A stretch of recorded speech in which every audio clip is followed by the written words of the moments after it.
धर्मेंद्र सिंह जी, आपसे बात शुरू करूंगा। आज उत्तर प्रदेश में विधानसभा का जो दृश्य रहा वो आपने भी देखा, हमने भी देखा और देश ने भी देखा।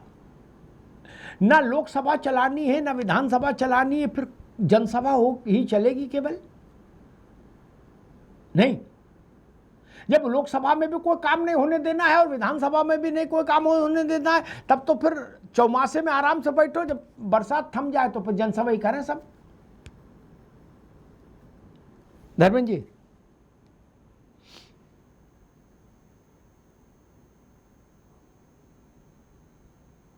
भैया अनम्यूट कर लीजिए। जी अमिताभ जी, हमारे पहले साथियों, आपको और आपके दर्शकों को मेरा प्रणाम। देखिए, ऐसा लोग जो रैली होती है, रैली स्थल है, कहीं और है, रेडियो है, उस पर मन की बात होती है।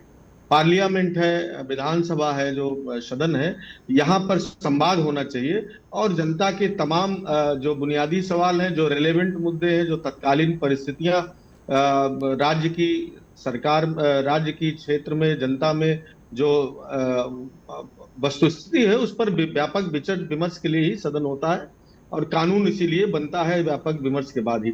लेकिन जब सरकारें अंधी बहरी हो जाती हैं और अहंकार में इस कदर डूबी रहती हैं तो उनको विपक्ष लगने लगती है, बात सुनना नहीं चाहते। उसके पीछे होता है कि एक तरफा मन के संवाद के माध्यम से मुख्य मुद्दों से जनता का ध्यान भटकाना। तो इस तरह की परिस्थितियां पैदा होती हैं। आपने लोकसभा में भी देखा कि लोग मुद्दा करने के लिए, विपक्ष चर्चा करने के लिए विपक्ष मांग कर रहा था कि आप इन रिलेवेंट मुद्दों पर चर्चा कराइए, वहां भी नहीं तैयार हुए। और यहां पर भी माननीय न्यायालय की आड़ लेकर के जिस तरह से विधानसभा अध्यक्ष जी ने, जो इस समय सबसे रिलेवेंट मुद्दे हैं, नौजवानों के भविष्य की बात है, जो पेपर लीक हुए हैं, और उससे भी कहीं कमतर नहीं है, मजबूत मुद्दा है। या हम लोगों के लिए मुद्दा क्या, हम लोगों के लिए आस्था का विषय है, करोड़ों सनातनियों के आस्था की चोरी का मुद्दा। इस पर चर्चा करने से सरकार क्यों भाग रही है? अगर उनका कोई इन्वॉल्वमेंट नहीं है, अगर उनका मन पाक साफ है, तो उसमें चर्चा हो जाने देना चाहिए। चर्चा में सब हो जाए। तो मुख्यमंत्री जी मंच से कहा इन्होंने कि 15 दिन दीजिए, दूध का दूध, पानी का पानी कर देंगे। अगर वहां नहीं कर पाए तो सदन के अंदर तो बात आनी चाहिए ना, सदन में बता दें दूध का दूध, पानी पानी, विधायकों को विधायिका के माध्यम से संबोधित करके बताना चाहिए। लेकिन उस पर चर्चा करना नहीं चाहते, और जब आप मुद्दों से भागेंगे तो ये बहाना लेकर के सदन चलने नहीं। ठीक है धर्मेंद्र जी, सारी बात एक तरफ मैं ये नहीं समझ पाया कि पंचों की राय शर्माते खटोला यहीं बिछेगा क्या? बोले संवाद होना चाहिए, चर्चा होना चाहिए, विमर्श होना चाहिए, लोकतंत्र का मंदिर है, ये सारी बातें अच्छी। मैं ऐसे 4-6 शब्द और इस्तेमाल कर सकता हूँ एक फ्लो में। लेकिन जो हम कहें वही होना चाहिए, तब हम अंदर बैठेंगे, नहीं हम बाहर बवाल करेंगे, और अंदर ले भी जाओगे तो हम अंदर बवाल करेंगे। ये लोकतंत्र नहीं है कि जो हम कहें वही हो, उसी धारा में हो, उसी नियम में हो, वैसे ही हो, और उससे कुछ कहोगे तो जिंदाबाद मुर्दाबाद, हाय हाय हाय हाय, और लाल तख्ती लेके फिर ये होगा। ये तो लोकतंत्र नहीं। संवाद कैसे होगा अगर दोनों लोग राजी नहीं होंगे?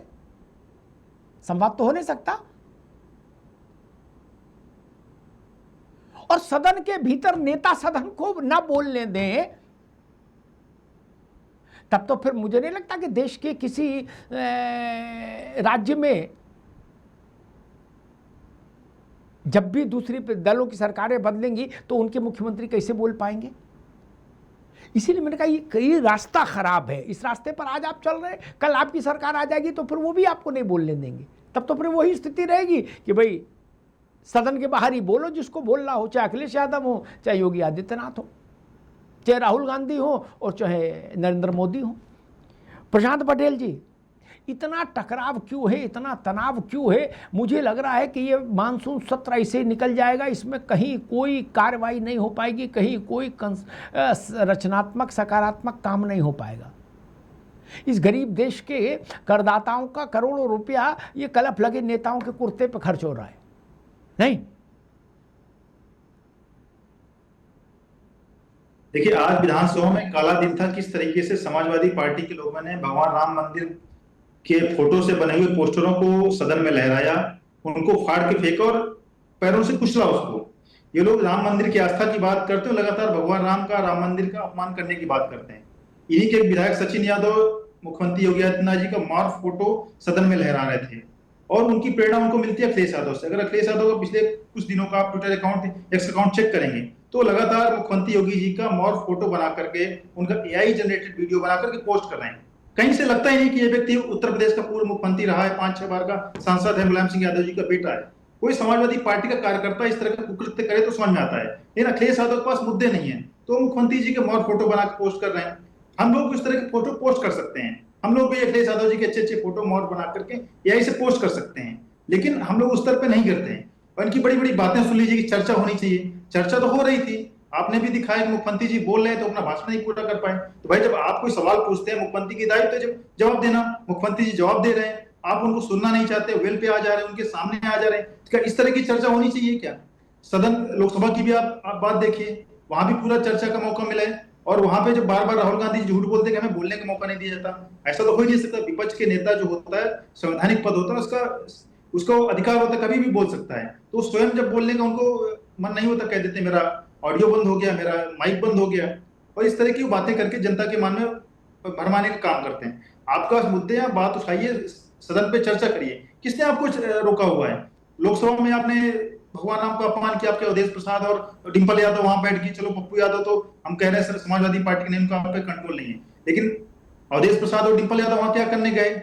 और कल रामगोपाल यादव जी ने गलती समझी उसकी। रामगोपाल यादव जी का मैंने बयान सुना संसद के बाद, उन्होंने बोला कि इसमें कोई साधु संतों को कोई लेना देना नहीं था, जो उन्होंने ढोंग किया है, जो जिसको नौटंकी असल में कांग्रेस समाजवादी पार्टी दो धड़ों में बट गई, एक पप्पू यादव के साथ, एक पप्पू यादव के खिलाफ। हाँ, दो धड़ों में बट गई, तो फिर धर्मेंद्र जी जैसे लोगों के लिए मुश्किल हो गई कि इनकी सुने कि उनकी सुने। कोबड़ छोट कहता अपराधु, इनके ट्वीट को रिपोस्ट करें कि उनके करें। रामगोपाल जी पता नहीं किस लाइन में आ गए, अखिलेश जी की लाइन दूसरी थी, रामगोपाल जी की दूसरी थी, तो कार्यकर्ताओं में संकट पैदा हो गया। हाँ जी प्रशांत जी। बिल्कुल, हाँ सही बात कही आपने। तो रामगोपाल यादव जी ने बोले कि उसमें कोई चोरी तो साधु संतों ने की नहीं है, पुजारियों ने तो चोरी की नहीं है। आप बार बार चोरी का मुद्दा उठा रहे हैं, भाई चोरी का कारक क्या होता है कानून के हिसाब से? भाई माल बरामद होना चाहिए, उसका डायरेक्ट इन्वॉल्वमेंट होना चाहिए। जो डायरेक्ट इन्वॉल्वमेंट जिन लोगों का था वो लोग पकड़े जा चुके हैं, उनके घर से माल बरामद हो गया। कोई सो भारतीय जनता पार्टी का कोई व्यक्ति पदाधिकारी वहां पे इन्वॉल्व था नहीं, ना ही भारतीय जनता पार्टी का वहां कोई कर्मचारी था। और जो चोरी की घटना हुई, नहीं राम मंदिर कैंपस में नहीं हुई है, जो उसका प्रशासनिक कार्यालय वहां पे घटना होती थी, वहां पे सारा कार्यक्रम हुआ है। इसमें मंदिर का अपमान कहां से हो गया? भाजपा कहां से इन्वॉल्व हो गई? कोई भाजपा ने तो वहां पे वो ट्रस्ट में मेंबर है नहीं, केंद्र सरकार के आदेश पे ट्रस्ट बनाया, वहां पे लोग हैं जो दोषी थे वो जेल चले गए हैं, जो लोगों ने लापरवाही की है वो लोग भी हटाए जा चुके हैं। इसमें तो कोई मुद्दा बचा नहीं कानूनी तौर पे। सुप्रीम कोर्ट की एसआईटी जांच कर रही है, सुप्रीम कोर्ट के आदेश पे 2 लोग मेंबर और उसपे शामिल किए गए हैं, लगातार उस पर कार्रवाई हो रही है। लेकिन आपको आज भगवान राम याद आ रहे हैं। अब पुराने बयान तो आप सब लोग जानते ही, क्या क्या आपने बयान दिए, क्या क्या आपने प्रयास किए। समाजवादी पार्टी के उसमें जो कपिल सिब्बल थे, सांसद होते थे, कांग्रेस के होते थे, वो लगातार राम मंदिर का विरोध करते रहे, फिर इनाम देकर के समाजवादी पार्टी ने उनको सांसद बना दिया, मुकदमा लड़ते रहे, उसको आपने डबल एजी बनाया, उनको सैलरी दी। तो ये आप लोगों को तो अधिकार ही नहीं वो मुद्दा उठाने का। अब जब कार्रवाई हो गई, अब लकीर सांप निकल के अब डंडा पीट रहे हैं, उससे क्या होने जाना है? इससे कोई आप राम भक्त तो हो नहीं जाएंगे। ठीक है प्रशांत जी, रुकना होगा, मैं विवेक नारायण जी के पास चलूंगा। लेकिन लोग पूछते हैं कि 14 के बाद क्या बदला। मैं कहता हूं बाकी में चलो अलग अलग मत हो सकता है, लेकिन ये इस पर कोई दो राय नहीं हो सकती कि शाहिद मंजूर से लेके अंसारी तक उत्तर प्रदेश की विधानसभा में रामलला का नारा लगाएं। इससे और बड़ी बात क्या हो सकती, बताइए? बदलाव कितना चाहिए? कोई सोच सकता था? जो लोग कहते थे कि हमने मुसलमानों के लिए गोली चलवाई, हमें इस पर फक्र है, कोई ना अफसोस है ना कोई हमें वो है, ग्लानि है, प्रायश्चित है, पश्चाताप है। उनकी पार्टी के लोग, कांग्रेस के लोग नारा लगा रहे, कह रहे जी हम तो रात भर सो नहीं रहे रामलला की चिंता में। ये बदलाव नहीं तो क्या है? ये बदलाव है। अरे यही रामगोपाल जी, सोचो कितना अंतर आ गया। हमने रामगोपाल यादव को सुना जब ढांचा गिरने के बाद, अरे रुको भाई, हाउस कन्वीन हुआ, 16 दिन बाद तो हाउस कन्वीन हो पाया ढांचा गिरने के बाद, 92 दिसंबर में। रामगोपाल यादव तब बंद गले का कोट पहना करते थे। आए और उन्होंने जो भाषण दिया, आहा, बोले जो ऊपर गया चिपक के रह गया, नीचे नहीं आ पाया। और हमें कोई अफसोस नहीं, मुल्ला कहो, मौलाना कहो, मुलायम को कुछ कहो। उन्होंने मुलायम सिंह ने कहा था, उन्होंने मुलायम कहा था, इसलिए मैं वही उद्धृत कर रहा हूं।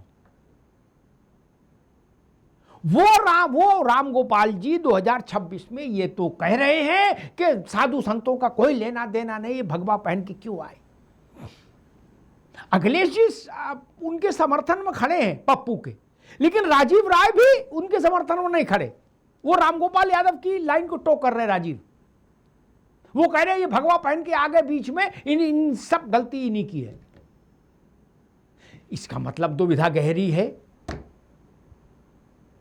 चौराहे पर खड़े रहे कि दाएं जाएं कि बाएं जाएं, और दुविधा में दोनों गए, माया मिली न राम। प्रभु को पाना है तो दुविधा तो छोड़नी होगी। राम गोपाल जी, अखिलेश यादव जी दोनों सत्य नहीं हो सकते, दोनों नहीं साधे जा सकते, दोनों रुख। एक रुख पर सपा को जाना होगा, चाहे अखिलेश जी के रुख को पकड़ ले, चाहे राम गोपाल जी के रुख को पकड़ ले। और वो हाल कांग्रेस का है। आप सावन में भी मटन खा लेते हो और अगले क्षण ये भी कह देते हो कि हमें तो प्याज लहसुन नहीं छूते। यही तो सब समस्याएं हैं। ऐसा वीडियो ना बनवाया करो। खैर विवेक जी, अमित शाह नहीं आएंगे हाउस में तो हाउस नहीं चलेगा। ये कहीं कोई कॉलिन शकधर की किताब से पार्लियामेंट चलती है, ठीक है ना। वो उसका संविधान है पार्लियामेंट का, कॉलिन शकधर की किताब, वही रूल बुक है। उसमें तो ऐसा कहीं नहीं लिखा कि फला मंत्री नहीं आएगा तो हाउस नहीं चलेगा और फला मंत्री को आना ही पड़ेगा। सरकार तो कलेक्टिव रिस्पॉन्सिबिलिटी के सिद्धांत पर चलती भारत में। कोई भी मंत्री मंत्रिमंडल के किसी भी मंत्री के तरफ से जवाब दे सकता है खड़ा होकर। विवेक जी देखिए, बात यहाँ पे आप कह रहे हैं अमित शाह जी की बात इतनी बड़ी कौन सी बात है जो आप कह रहे हैं। अगर अमित शाह जी भी देश के गृह मंत्री हैं, संसद में अगर उनकी मौजूदगी की बात कही जा रही है तो इसमें ऐसे कौन सी बात है जो उनको मानने में इतराज नहीं। इसको शर्त कैसे बनाया जाता है? रिक्वेस्ट करना अलग चीज, शर्त बनाने पे आपत्ति है ना। शर्त नहीं बना सकते भाई। आज तक कोई ये कह पाया कि राहुल गांधी विदेश नहीं जाए? नहीं ना, उनको आजादी है। चलिए, आप शर्त, मैंने निवेदन क्या किया, आप शर्त नहीं लगा सकते पार्लियामेंट्री डेमोक्रेसी में कि अमुक आदमी ही आए। ये शर्त कभी नहीं लग सकती। इस बात को सीखिए भी, समझिए भी। भारत की पार्लियामेंट्री डेमोक्रेसी इस बात को अलाउ नहीं करती कि कोई आदमी किसी खानदान का हो, कितना भी बड़ा हो, अपने को नेता समझता हो, वो ये कहे कि फलाना हाउस में आएगा तभी हाउस चलेगा। ये संभव नहीं। इंदिरा जी के, रुक जाओ भाई, एक मिनट पूरी बात सुन लिया, फिर आप भटकोगे। परमानेंटली समझ लो यार, इंदिरा गांधी अपने पूरे प्रधानमंत्रित्व काल में सबसे कम देर सदन में रही, लेकिन वो पार्लियामेंट हाउस में रहती थी अपने कार्यालय में, लेकिन हाउस में वहां नहीं आती थी सदन में। तो क्या सदन नहीं चलता था? विवेक जी, मैं ये समझना चाह रहा हूं कि अमित शाह ही आएंगे तभी सदन चलेगा, ये शर्त क्यों? देखिए अमिताभ जी, ये आप दूसरे की बात को बता के अपनी नाकामी छुपाने की तो भाजपा ने 12 साल से यही किया। कभी इंदिरा जी का नाम लिया, कभी नेहरू जी जिन्हें 62 साल मरे हो गए उनका नाम लेते हैं अपनी नाकामी छुपाने के लिए। और जरा सी बात के लिए आप जिम्मेदार अगर हैं, नैतिकता आपके अंदर है, आप राष्ट्र प्रेमी हैं, राष्ट्रवाद के आप एक नाम नुमाइंदगी आप कर रहे हैं, तो आज इसमें देखिए, तो ये आप क्यों आड़ लेते हैं किसी की? ये आड़ लेना कमजोरों की निशानी होती। कायर है इसलिए आड़ लेते हैं बार बार, कहीं इंदिरा जी की, कहीं नेहरू जी की, कहीं गांधी जी की। कायरों की सबसे बड़ी पहचान होती है आड़ लेने की। दूसरा अमिताभ जी, जो आपने शर्त कहा है, इसको आप थोड़ा देखिए, आप भी विद्वान व्यक्ति हैं, शर्त नहीं कह सकते इसको आप। ये हम लोकतंत्र में हमारे छात्रों का, जो देश के भविष्य हैं, उनके प्रति हमारे कर्तव्य का तकाजा है ये, कि उनपे अगर लाठीचार्ज हुई है, गृह मंत्री होने के नाते अरे वो सदन में आके कह दें कि कुछ नहीं हुआ और सही किया गया उनके ऊपर जो हमने किया, हमने करवाया। अरे 56 इंच के सीना की टीम के मेंबर हैं, वो कह दें आके, क्या दिक्कत अमित होती है? शाह हमने पहले नहीं टीम चलवा, आएंगे, एक मिनट हमने सब करवाया, भैया उसमें दिक्कत होती है। विवेक जी, अमित शाह नहीं आएंगे तो हाउस नहीं चलेगा, यही तो शर्त है ना, इसलिए मैंने शर्त कहा। अर्थात जी शर्त नहीं है, ये ये एक तकाजा है, ये आपका कर्तव्य है। चूंकि आप इतने ज्यादा जुमले कहते हैं कि आप सबको सर्टिफिकेट बांटते हैं हिंदुत्व के, राष्ट्रवाद के, राम के भक्त के, तो आपको इसलिए आपका बनता फर्ज बनता है कि इतने छात्रों के ऊपर जिस तरीके से वहां हुआ, पूरे इसमें दुनिया राम के भक्त का अखबार, मसला कहाँ से पूरे आ गया दुनिया के जंतर अखबार मंतर लिख रहे में? हैं, देखिए। नहीं अल्ताफ जी, पूरे दुनिया का राम प्रेस भक्ति लिख कहाँ से रहा आ गई? है कि वहां पे जैन जी के ऊपर इस तरह के व्यवहार किया गया, पूरा दुनिया लिख रही है। विवेक जी, आप अब रुकना होगा, अब रुकना होगा, अब रुकना होगा।